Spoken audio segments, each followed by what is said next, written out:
Okay, welcome back to the another video of hands-on machine learning. In this video, we will cover the chapter number 3 of hands-on machine learning. Before watching this video, I suggest you to watch the video of chapter number 2. Okay, in chapter 3, we mainly focus on classification. Classification is a technique, you can say, in machine learning that predict the data in the form of categories like true, false, and is the wine quality is good or bad, is the email is spam or not spam, or these kind of predictions are in the classification. Okay, I divide this chapter into mainly these steps: the dataset, then visualize the first picture, then training and testing, binary classification, SGD classifier, then performance measure, then visualization with precision recall curve and ROC curve. After this, we will move to multi-class classification, then multi-label error analysis, then multi-output.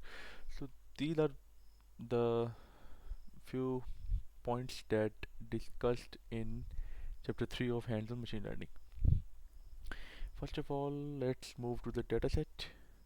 Okay, our dataset is MNIST. It contains 70,000 pictures of 0 to 9 handwritten digits. Okay, and you can load this data simply using fetch OpenML. Okay, before moving into code, you have to import few important libraries.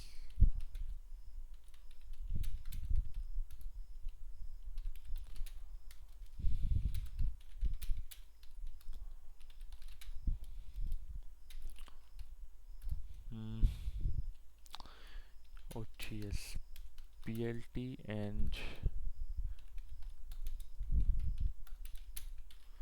okay, these are the four important libraries that is used in almost every project of machine learning or data science. Okay, now it's time to import our data. Okay, use your Scikit-Learn dot datasets, import the fetch OpenML, and at here you have to give the dataset name. I want to give the name of MNIST, and in which I use my fetch OpenML, and dataset real name is 784 and version equal to 1 and s prime equal to false.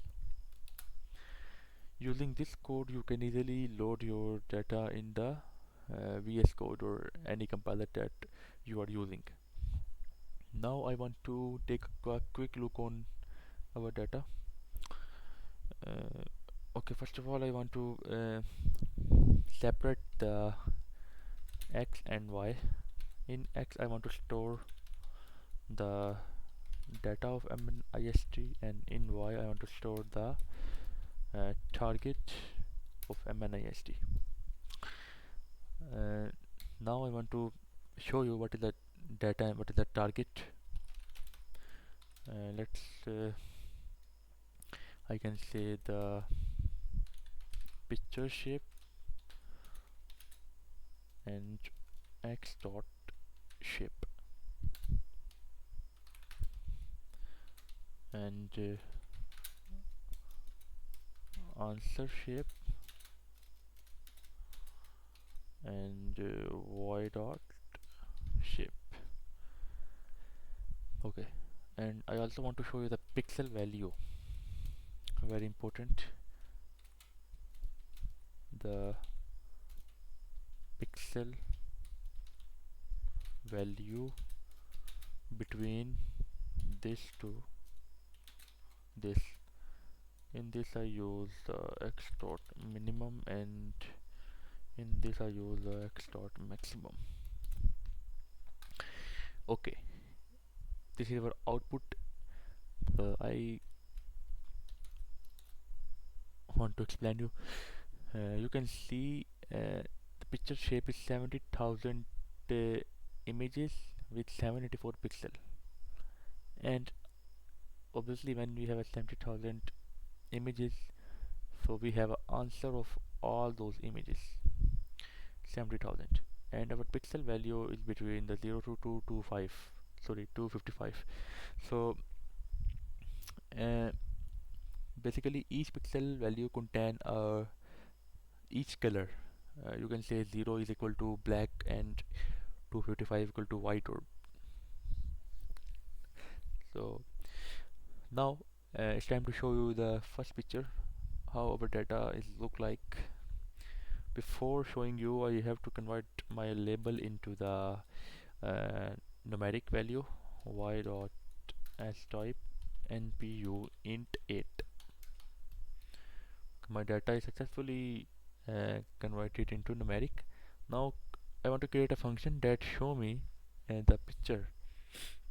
Let's create a function, give the name of show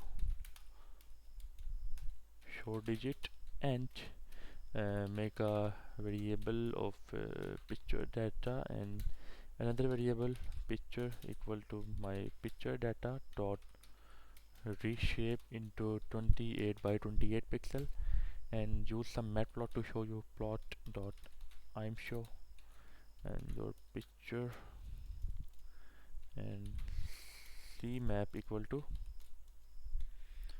the binary, and you have to remove the axis for better visualizing. Let's sorry better chart of using this code. You can see the any picture of your dataset. So I want to see the first picture. First picture is x0. Simply store it into a variable. Let's give the name of the first pic. You can give the full name first picture, and now use your function show digit and your first picture. You can see it. This is our first picture of our dataset MNIST. If you want to see the second picture, you simply change it. Okay. The third one, sorry, fourth one is this, and so hope you will get it. Now I want to show you the answer of this picture. Let's print and answer of first picture, and that is y0. Okay, 5. It is a 5. Now I want to predict using classifier. We all know it is a 5, but I want to make a prediction of my classifier on this picture to understand the concept of classifier, how it work, and furthermore. Now it's time to training and testing our dataset. We have a 70,000 pictures as we all know, so I want to 60,000 for a training and remaining 10,000 for a testing. Let's create a variable of xtrain, ytrain, and xtest, ytest. In xtrain I use my x till 60,000, and in y I use data till 60,000, and in testing I use after 60,000 sam for y. Okay, it is splitted. Now I want to use the binary classification to predict. First of all, let's create a binary classification. Okay, as we all know, we have a y train in which we have the answers. If my answer equal to 5, give me true, otherwise give me false. This is my condition.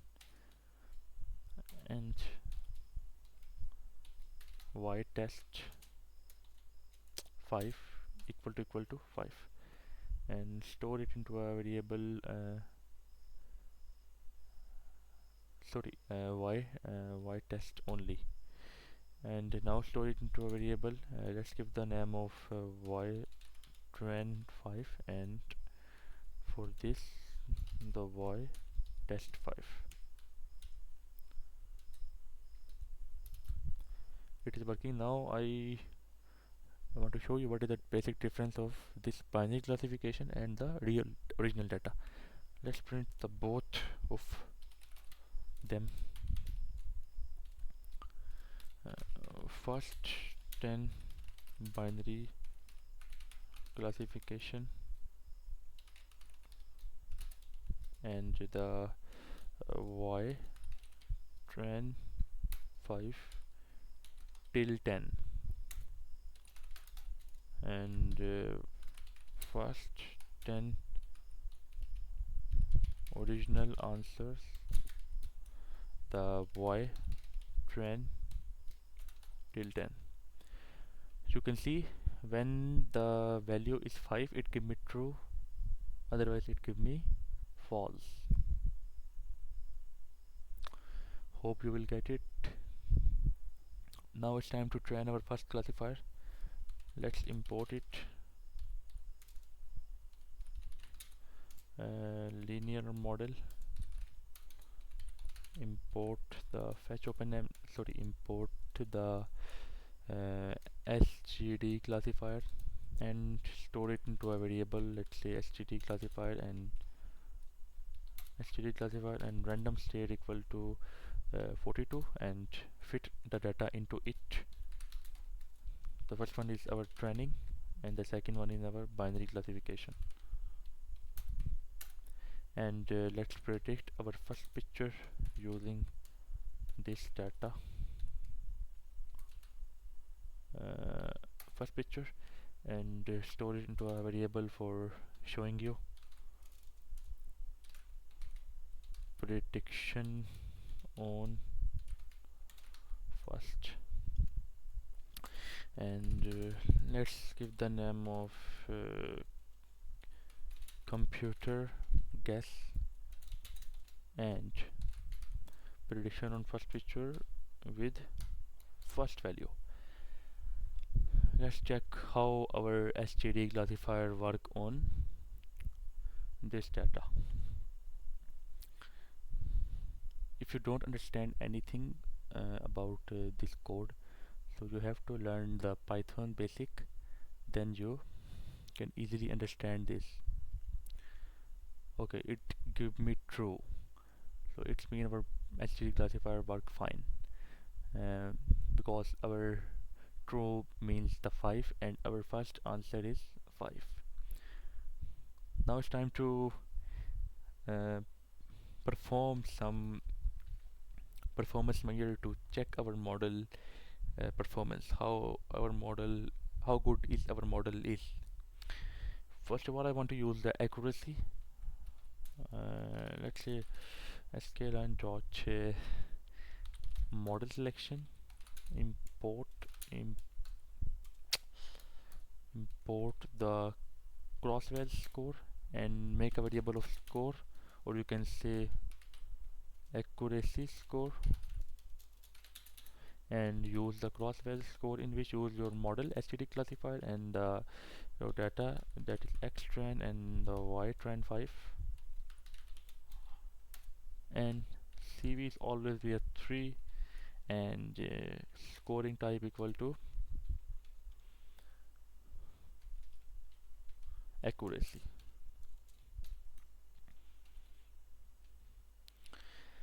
Okay, now I want to print answer in the form of percentage, so I use mean here.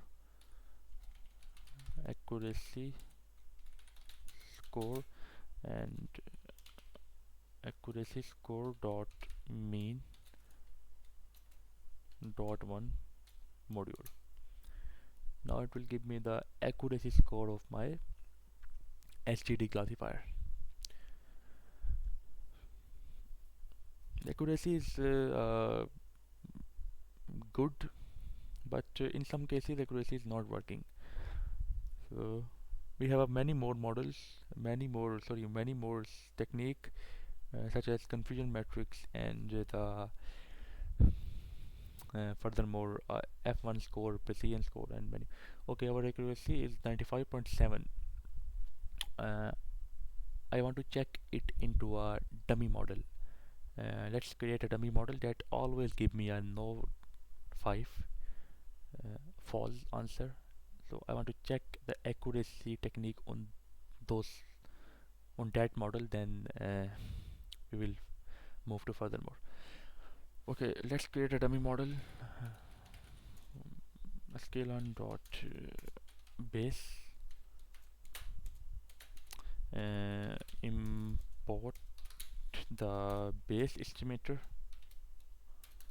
and now create a class always no and your base estimator, and now create two functions. The first one is fit, and in fit use three things. The first one is the self, then x, and then y, and return self. Second function is predict, and use two things here. The first one is self, then y, sorry, x, not y. Y is our answers. Return false multiply by length of x. So using this code you can make a dummy model that always gives the answer of false, not 5. It is working now. Let's store it into a variable of dummy classifier equal to my class name always no, and now simply copy this code, paste it, and you can give the name of accuracy score D dummy model, and the accuracy score D, and in this you use the dummy classifier. Now I think okay, you can see it on dummy classifier, on dummy model it gives me a 91.0 accuracy. So accuracy is not a best way to check our model performance, especially in this case. I want to perform another technique, confusion matrix, that is very important and detailed technique. For calculating confusion matrix, first of all you have to calculate the prediction on your all training data. Let's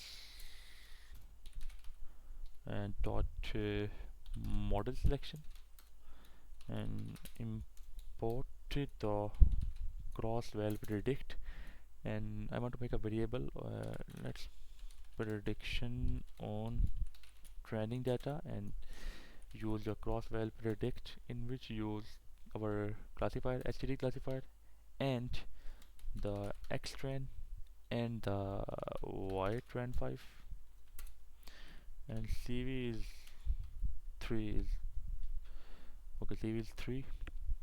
You can change the CV, but 3 is the ideal CV for the prediction, especially on those kind of large data set. Basically CV is known as a cross validation.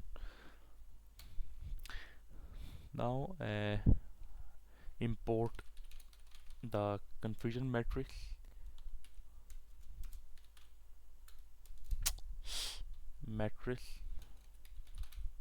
import cross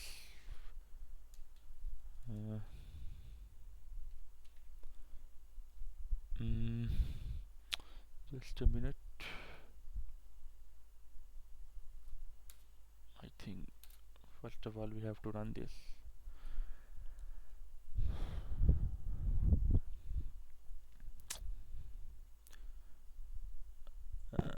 This will give me the prediction of all my training data. So we simply use this variable and the ytrain5 to perform the other performance measures such as confusion matrix, precision, recall, F1 score, and okay, it is working now. Use the Scikit-Learn dot matrix. I want to import a few things here. The first one is the confusion matrix, and the second one is the recall score, then F1 score, then precision score. Okay, these four techniques are used in this book. First of all, let's calculate the confusion score. Let's make a variable of cm and in which use the confusion score, and use your y-train5 and the prediction on training data. Okay, simply print it.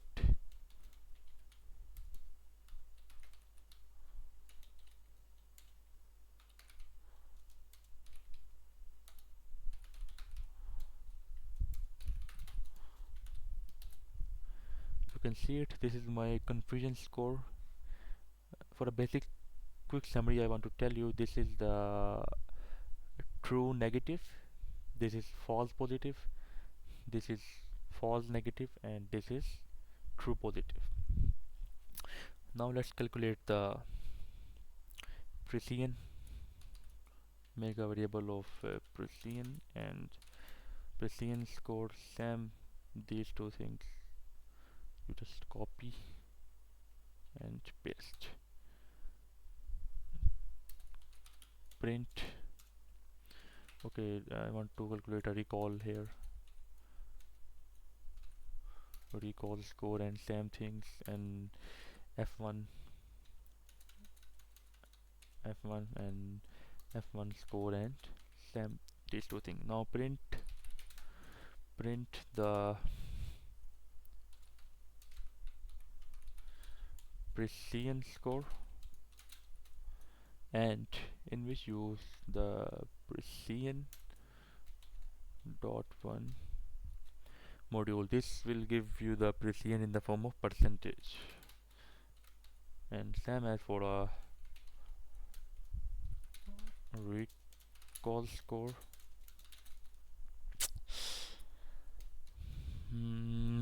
And the recall dot one module, same for a f1.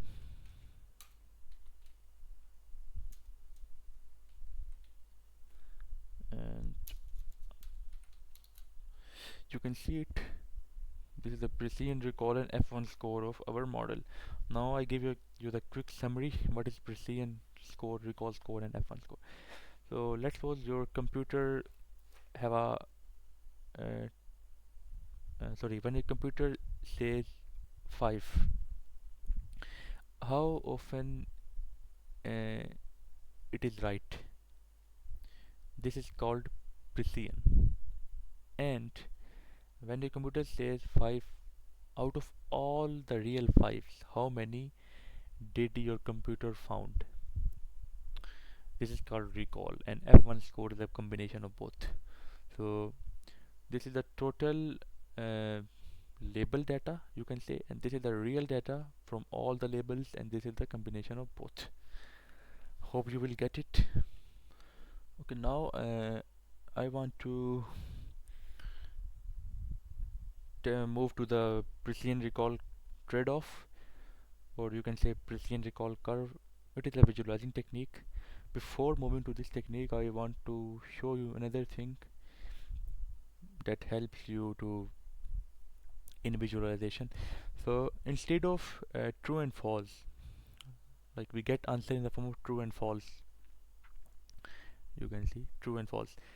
So instead of true and false, you can use the decision score technique. Okay.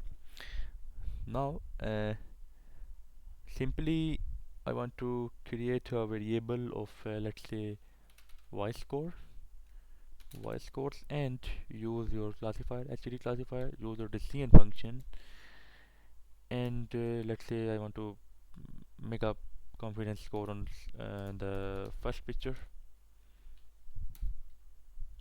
and let's print it.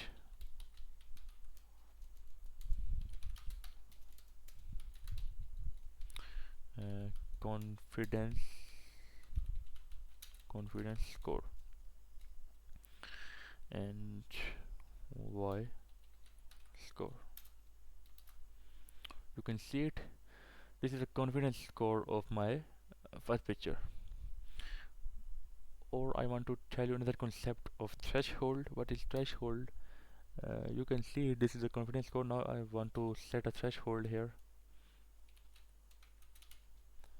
and let's say I want to set a threshold equal to 0, and now create a condition. If the y scores is the greater than the threshold, then give me true, otherwise give me false.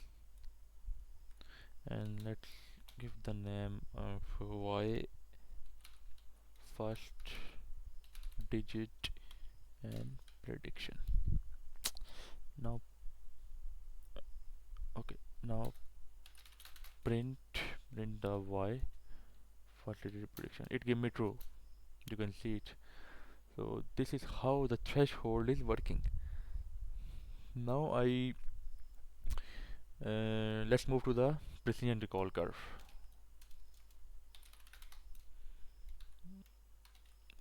Precision recall. For this concept you have to understand the three things: the precision, recall, and the threshold. So precision, as I tell you, precision is the, for example, your computer is a task to uh, sort a apple into a right bucket. Okay, so you obviously your computer searching a apple and find some apples. So that find is a precision. And now out of all the find of computer, how many are the real apples? That is called a recall. And f1 is the combination of both. And threshold, what is threshold? Threshold is a I can say when the precision is high, then the threshold is high. When the precision is low, threshold is low, and vice versa to the recall. Okay, basically precision is, okay, I write it here. The just a minute. You can say the threshold is directly proportional to precision and inversely proportional to recall. Hope you will get it. This is the relation of threshold with precision and recall. Now I think we move to the visualization. Okay, now this is our first visualizing technique, precision recall curve. This is the code of precision recall curve. You can simply copy it and use in your compiler. This is a diagram that is most important. As I tell you, the threshold is the directly proportional to the precision and the inversely proportional to the recall. So as you seen is in this diagram, this is the threshold: minus 1.5 lakh, minus 1.25 lakh, then 1 lakh, then 75,000 minus. And this is the, in green line, this is the recall, and the in blue line it is a precision. When our threshold is low, at the lowest point minus 1.5 lakh, at this stage our precision is low but our recall is high. So because recall is inversely proportional, it is opposite, and precision is directly proportional. So when the precision, sorry, when the threshold become higher, and at this stage 50,000 plus 50,000, at this stage your recall is at sorry, your threshold is at its higher stage. So same as the precision is at his higher stage and recall is at his lower stage. So this is the relation of precision, recall, and threshold. Hope you will get it. Now another technique of visualizing the ROC curve. This is a diagram of ROC curve. Okay, in ROC curve we have mainly three things. The first one is the false positive rate, then the true positive rate, then the threshold. Now uh, at this line your false positive, sorry, your true positive rate is mentioned, and at this line your false positive rate is mentioned. So the false positive rate mean sorry, first of all I want to tell you the true positive rate. True positive rate, okay, now this is another technique, ROC curve. It is also a visualizing technique, okay, in which we mainly focus three things. The first one is the false positive rate, then the true positive rate, and the threshold. Okay, what is true positive rate? True positive rate mean how many real 5 your model find correctly. Okay, and false positive rate, how many non 5 your model label as a 5. This is a basic definition of true positive rate and false positive rate. So now you can also say that the true positive rate is also known as recall. So recall, this is, you can also say it is a recall, and recall is the inversely proportional to the threshold. So when FPR, false positive rate, sorry, this one, true positive rate is high, then recall, then threshold is low, and when TPR is low, when threshold is high. So it is inversely proportional to the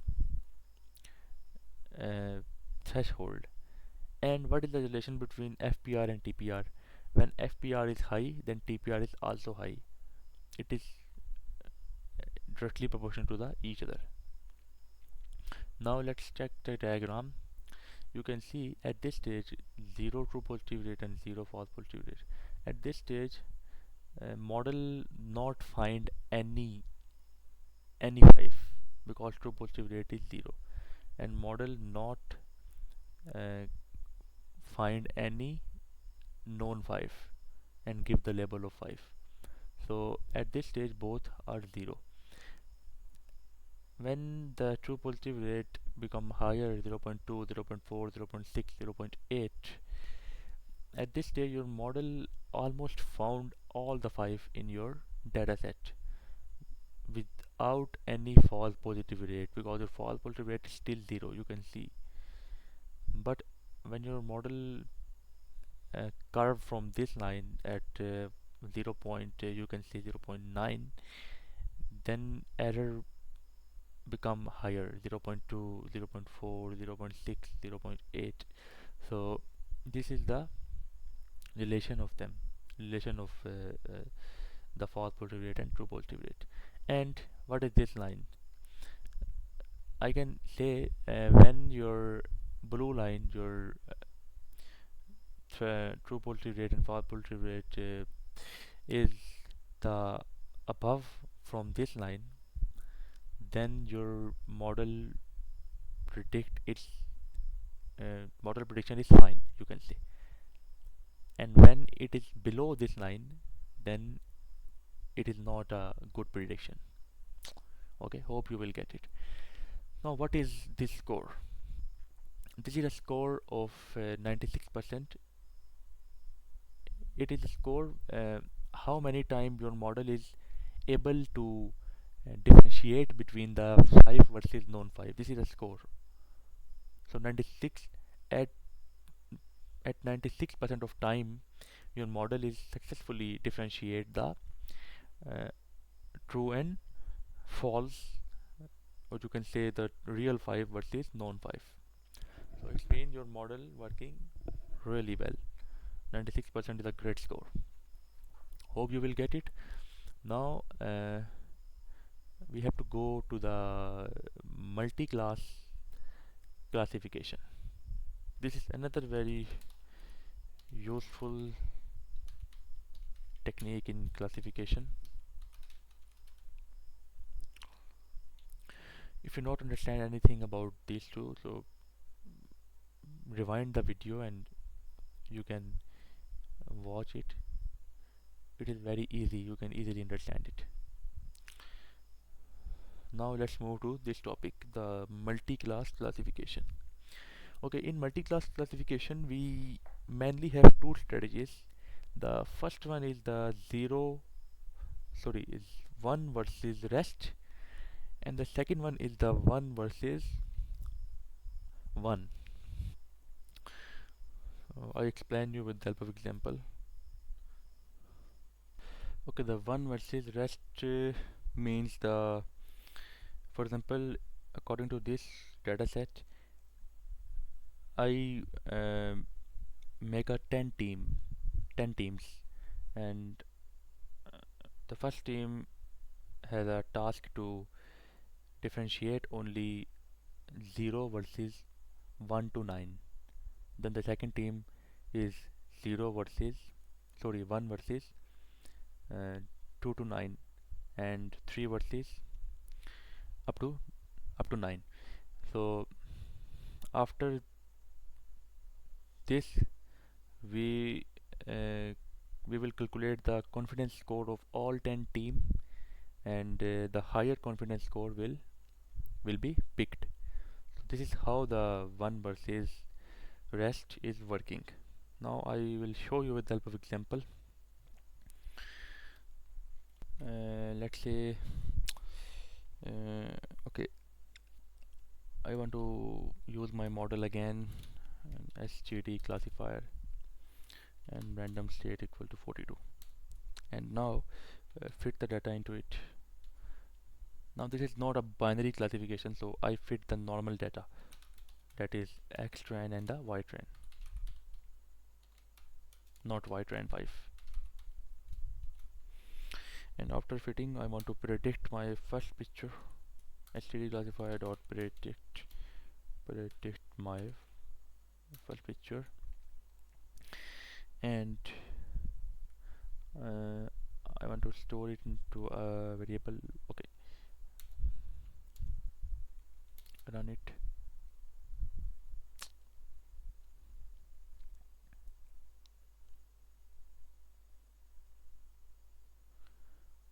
Let's check what answer he will give me. This is a very famous technique, 1 versus just give the name 1 versus rest. Okay, take some time. So this technique work work as I tell you, it make a 10 teams. The first team work is to differentiate the number between 0 versus 1 to 9, then 1 versus 1 to 9, then 2 versus 1 to 9, then up to 9. Okay, now we will calculate the decision score, the confidence score of all the 10 teams. So the highest confidence score will be picked. This is the technique of 1 versus rest. Okay, it gives the answer of 3. Now let's check the confidence score, how we get this answer. Confidence score on the first picture. Okay, you can see it. I can tell you this is we can make 10 teams. This is the first team, then second, third, fourth, fifth, sixth, seven, eight, nine, 10. Now this is a score of all the 10 teams. You have to pick the higher score. So among all of them, this is the highest score in the this array. So this is at 0, 1, 2 and 3. So this is how you can solve your one versus rest, and your answer is 3 because your confidence score of 3 is higher among all of them. Hope you will get it. This is the technique of the decision, sorry, one versus rest. Now I want to use some more classifier here for just deep understanding from Scikit-Learn dot svc svm and import the svc and same as the svm classifier, and the svc random state is always be a 42 and fit the data into it. Okay, svm stands for sport vector machine. It is deeply explained in chapter number 5, uh, just mentioned in chapter number 3, so that's why I'm explaining you, otherwise it is not as important in chapter number 3. Xtrain, and he used the data till 2000, and the ytrain till same as till 2000. Okay, this is how your support vector machine works. Now let's move to the another strategy that is very important, the one versus one strategy. Okay, what is in the one versus one strategy? In one versus one, we train one binary classifier for each pair of class, and for 10 classes we have to make 45 classifiers. Like we make 0 versus 1, 0 versus 2, 0 versus 3, 0 versus 4, up to 8 versus 9. So addition of all become a 45. So this is how your one versus one work.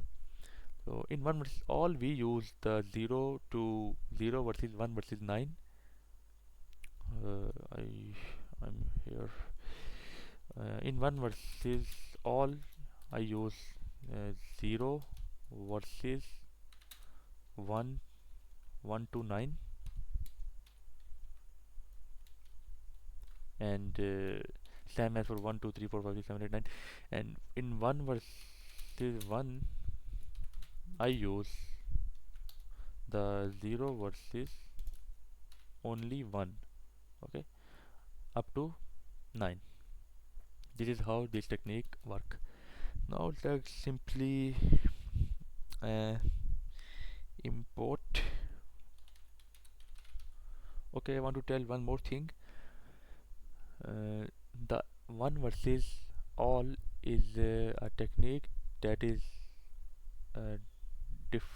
by default it is used in SGDClassifier, so that's why I'm not import anything here. But for one versus one, you have to import the multi-class, import one versus one classifier. Okay, now create a variable and store it in it, the one versus one classifier, random state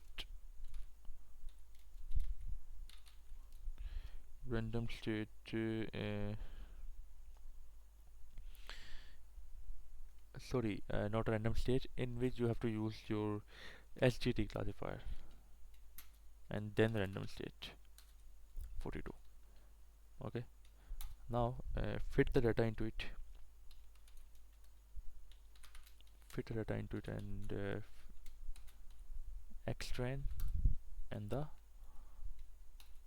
ytrain. Let's predict it.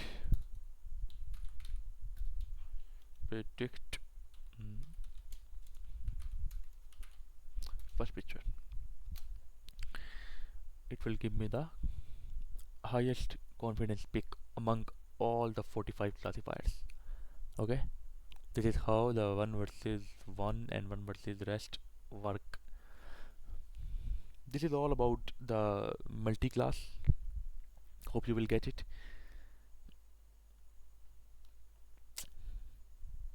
It takes some time.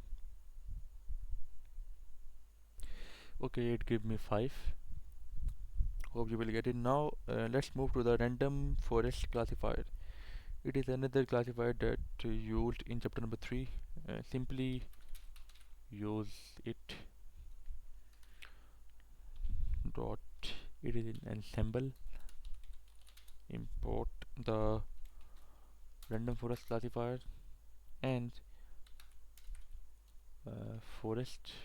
Give the name of forest classifier and use a random forest classifier and random state 42 and forest classifier dot fit the X trend and the Y trend and predict it. Okay, you can get the probability prediction in random forest classifier. This is the main advantage of this. Predict probability and the first picture. This is how your random forest classifier work. In this chapter there is no deeply explanation of this classifier. It just give the syntax of using it or tell one main point. You can get the probability of your um, answer prediction using this classifier. After this we will move to the very important step, the error analysis. Okay, error analysis is a very important step in any model, in any program, you can say, in any project, because you have to know that what is your error and which kind of error you get. Okay, first of all I want to analyze the confusion matrix for my multi-class. Okay, this is a probability. Hope you understand it. Okay, one more thing, the array 5 is you can see it, we have a confidence score of 0.9. That is highest among all of them, so that's why we pick the array 5. Okay, 0 1 2 3 4 and 5, same as the 3 because this one is at 3. Hope you will get it now. Now it's time to error analysis. First of all I want to make a confusion matrix for my multi-class. Simply import the confusion matrix and Scikit-Learn dot matrix. Import the confusion matrix and I want to make a variable of y trend predict and the cross val predict SGDClassifier. This is the same syntax that I use in the binary classification, so I simply run.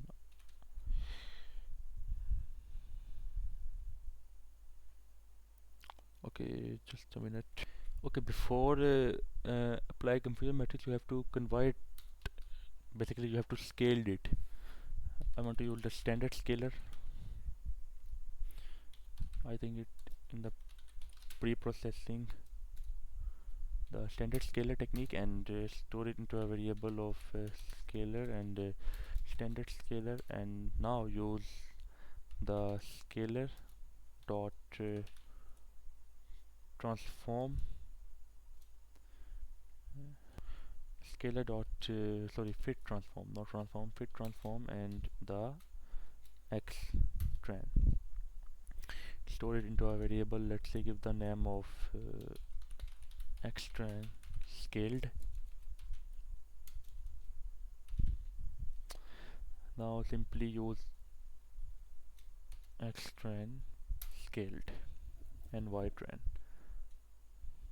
Okay, now and set the CV equal to 3. Now use your confusion matrix. Let's say confusion matrix and the confusion matrix and the y-tran, and the second thing is the y-tran predict. Y-tran predict mean okay, this you can change the name of this, just write it y, sorry, not y-tran predict, that makes sense, tran predict. And I'm going to use some matplot to visualize it. Matplot plot dot matshow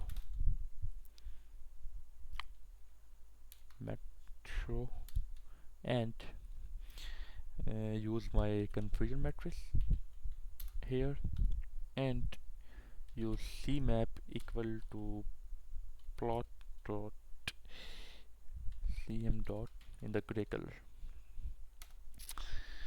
I think this is enough. It will be working. Okay, it is running. I explain you with the help of book. This code will give me this output. What is this? This is the error analysis of our model, multi-class model. So I give a quick summary. Basically, when your light gray circle are is at diagonal stage like this, is at shape as a diagonal, then your model prediction is excellent. Okay, so when your squares is at diagonal shape, which means your prediction is correct. And at x, the horizontal guess, this is horizontal line, this is called x, and x mean the guess of your model, and the vertical mean the actual. So at this mean row equal to guess and column equal to actual digit. And after this, this is a code of showing all the error. You can see it. There is no diagonal there. So it means these all are the errors. When your square is like this in the shape of diagonal, it means your prediction is correct.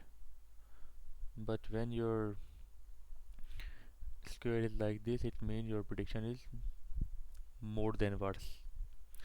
So this is the basic summary of error. You can use this code for drawing this diagram, or you can say. Okay, it is still running. I hope you understand it. This is all about the error analysis. Now I want to tell you another technique. Okay, before moving to another technique, after analyzing these errors, we've observed one thing, that our our 8s are often misclassified as 3, and so this is a big problem in our model. So we have to analyze the error individually. I I make a two variable CLA equal to 3 and CLB equal to 5. it is still running. And now in XAA, I use my training data, and if y train equal to CLA, it means 3, and y train predict equal to CLA, it means 3, then give me XAA. It means the XLLA equal to the correct 3. Okay, it means the correct 3. And the second one, XAB. At this we use the y train equal to CLA, it means 3, and y train predict equal to CLB. So it means it predict the 5, but the actual value is 3. So predicted 5, but actual value is 3. Okay, I write here this one. At this uh, predict predicted equal to 5, but actual is 3 in XAB. In XAA,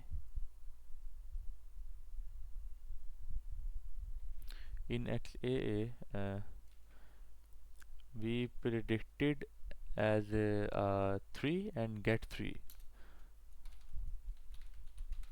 Predicted 3 and actual is also 3. Actual is 3. And in XBA, this line, y train equal to CLB means 5, and y predict 3. So actual is 5, but prediction is 3. Actual 5 and prediction is 3.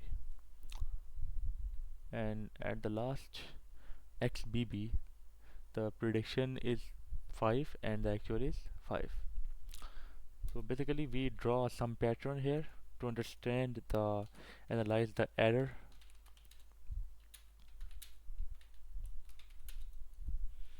Okay, this is a basic summary of these all the pattern. Now you can see this is the all the correct trees, this is all the wrong, this is all the correct 5s, and so this is all about the error analysis, in which you simply first of all analyze the error, what kind of error you get, then you draw a few pattern, few individual analysis to set the pattern, and then your model work according to this. You can also use few pictures using OpenCV and many more techniques, but in this book this is technique. Now one last topic is multi-label classification. Okay, it is very important classification. Basically it tell us everything may have a multi-label. For example, when you make a prediction on movie, so movie have a multi-label.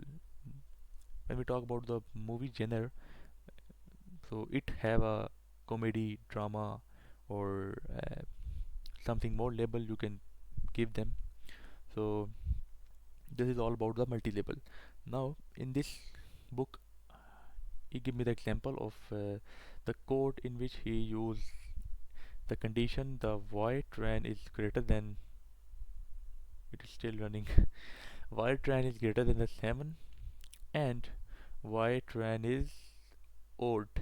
So it gives the two label to the void train, and if it predict it using k and then k enable classifier, and then you can see this give me the answer of false and true. So it means the one thing that is some digit has a two label, maybe have a two label, it false and true. So some digit is the greater than 7 No, but it is odd. Yes. So this is all about the multi-label classification. Now there are few more things there. Okay, in this point it is uh, it is try to explain me every label has his own precision and recall and F1 and all the things that we was used in this project. So this is all about the multi-label. Now multi-output classification. This is another very important technique.